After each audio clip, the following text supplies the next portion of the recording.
eu gosto de ver as coisas boas das pessoas e absorver, e eu cravo com absoluta certeza, assim, não existe ninguém mais obediente, mais rigoroso com o trabalho e mais justo com as pessoas enquanto você for. E é o que eu sempre tento fazer e replicar com as pessoas que estão próximas a mim, porque você é um cara que não tem medo de errar, não tem medo de aprender, e todas as vezes que eu vi você agir com as pessoas, eu nunca vi você sendo um cara injusto. Então, eu queria que mais pessoas soubessem disso e o porquê que eu te respeito tanto. Eu tenho você como espelho e pra mim, enquanto ser humano, não tô nem falando de YouTube, eu sou grato a você enquanto ser humano. Que isso, cara, você me emociona, irmão. Eu nunca vou esquecer de como cuidado que você teve quando eu tive no pior momento da minha vida, que foi quando a gente perdeu nosso neném, né? E coincidiu com a sua Thaís engravidar, né? E eu lembro quando você estava preocupado em eu ficar chateado com isso, porque era um momento de luto nosso. Pra mim, na verdade, só mostrou que eu tenho um irmão pra minha vida inteira. É isso, então, cara. E é engraçado que você falou esses dias no seu churrasco que a gente tava lá. Você falou, cara, nossos moleques ainda vão brincar junto. Antes de tudo. E eles estavam brincando no outro dia. Toda mãe falava isso. Moleque mal criado. Moleque mal criado. E aí quando você vira pai, você fala, o problema é teu, né, mano? Esse dia eu falei, o moleque mal criado. Aí eu falei, opa, peraí. Tem um problema. Então, o problema é meu se esse moleque é mal criado. Isso não fazia o menor sentido, dentre outras coisas que nossos pais falavam. A questão de vocabulário. Sempre tenta ensinar as coisas, né? Porque eu acho muito louco esse negócio de aprender a falar. De um ano pra cá, né, do início do ano pra cá, é absurdo quanto o moleque tá falando. Ano passado, ele já se comunicava muito bem. Tudo que ele queria, ele já conseguia se comunicar e entender, né? Louco isso, que eles entendem tudo.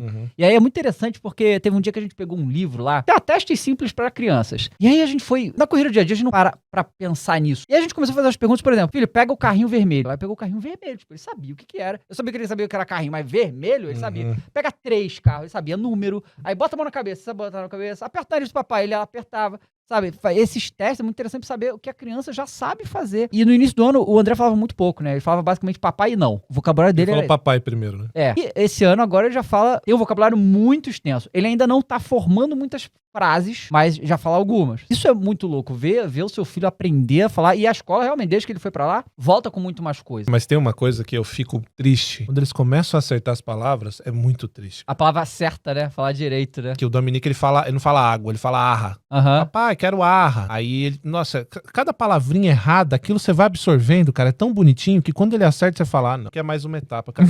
Sim. Tem um cara que é muito bom quando ele fala de paternidade, que é o Pianger. E ele fala uma coisa que todas as vezes que o seu filho, ele aprende algo novo, ele tá te dando a Deus. Nossa, pesado. Foda, hein?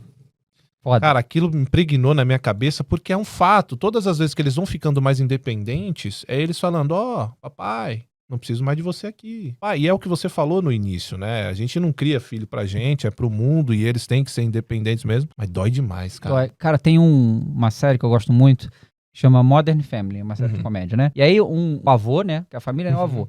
Num jantar, e ele falando sobre a família, né? E ele fala assim, ele diz assim, que você nunca sabe a última vez que você vai buscar o seu filho na escola. Puta merda.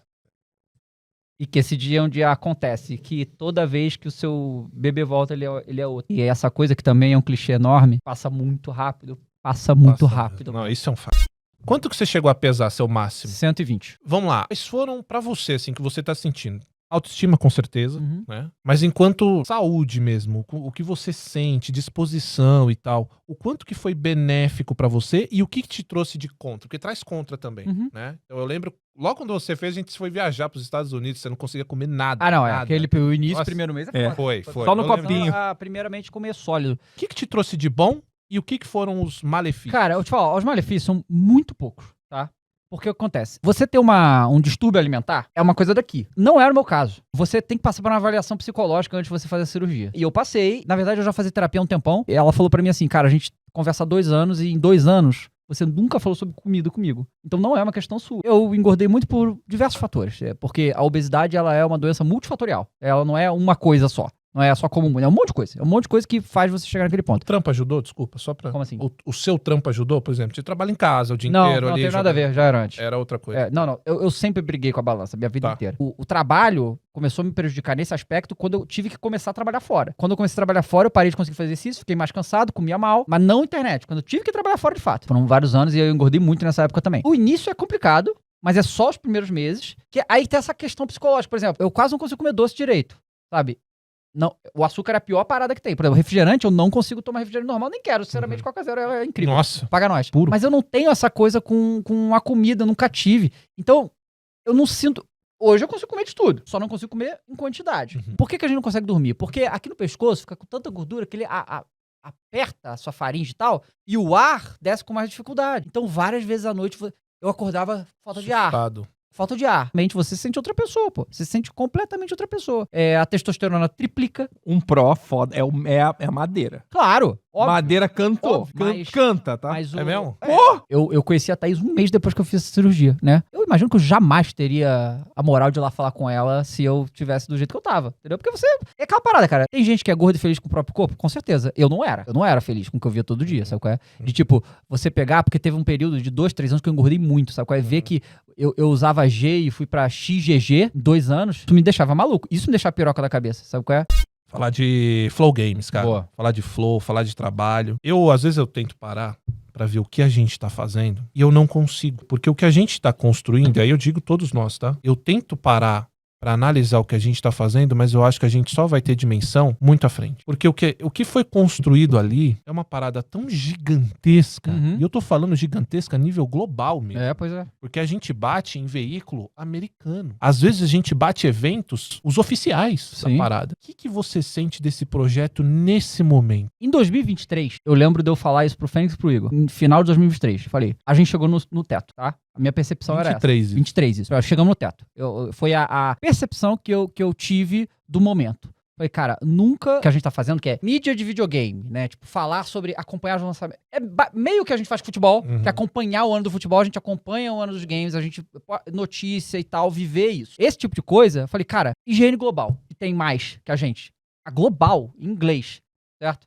Tipo, quase nada parecido com Flow. Na verdade, parecido com Flow Games, eu acho que não tem nada exatamente, né? No mundo, não é só aqui. Porque o que a gente faz é muito único de fato. Quando eu achei que tinha chegado no topo, não dá mais pra crescer, que foi final de 23, agora eu não sei pra onde vai, sinceramente, não sei quanto que pode ir mais, né? Mas eu não tinha a dimensão de que, tipo, cada ano que passa, videogame cresce, o mercado de videogame cresce, e mais gente migra do só jogo Fortnite, só jogo Minecraft pra jogar outras coisas. E aí acaba sendo impactado pela gente de alguma maneira.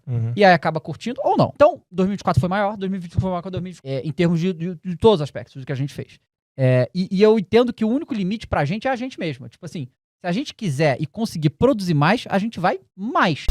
Eu sempre falo, né? Porque, muita gente xinga a gente critica. Acho que eu nunca vi a crítica de verdade a gente, Não, né? tem Eu só hate, vejo- né? Só tem hate. Tem hate, tem raivinha, E aí, tem invejinha de um grupinho, que a gente sabe de onde vem. sim. E aí o que acontece é que essas pessoas querem que a gente faça o programa para elas. Não é para elas. O programa é para quem gosta do que a gente faz. Você errou o nome da porra do Wesker, do Krauser. Nossa, eu vou me matar. Como Pode? A sua vida tem que estar na merda. Aí quando eu falo isso, cara, não, mas foi só zoeira. Não foi, não. Te vi os vídeos, uns caras assim xingando pra caralho. Puto, parecendo que eu xinguei a mãe do cara. Nossa, hein, não gostei, idiotei. Pro cara foi, ô seu filho da puta, sua mãe é minha. Não foi isso que eu falei, cara. Sabe? Então, as pessoas hoje, Dava, elas estão vivendo na flor da pele que não dá. Aquela parada do Wesker, que aconteceu, parecia que você tinha assumido uma cadeira na Academia Brasileira de Letras e tinha passado na frente de todos os professores com doutorado, entendeu? E chegou lá e escreveu preda. E aí eu entendo alguns aspectos, tipo assim, eles estão falando no meio do trailer. Então, às vezes, cara, eu até gostaria de escutar o que tá falando ali, só que a gente não pode quebrar o ritmo do programa, tá entendendo? E se você quer ver o programa sem ninguém falando durante o trailer, você vai ver o programa sem a gente, entendeu? É só ver o programa sem a gente, não é isso? E o negócio de tradução também. Não, a gente poderia traduzir o programa inteiro, mas primeiro, a maioria não tá interessada no que o Geoff Keighley ou qualquer um que tá ali falando, tá?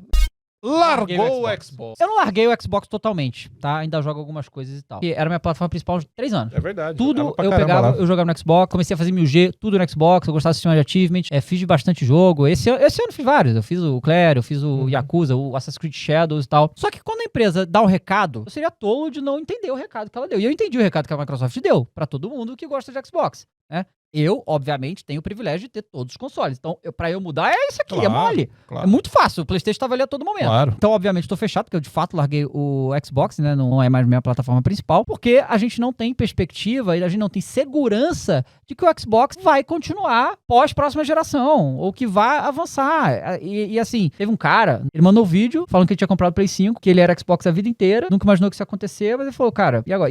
Só as decisões da empresa. Né? Decisões da empresa. E óbvio, Lógico. no PlayStation ele vai conseguir jogar tudo, porque a Microsoft tá lançando tudo no PlayStation também.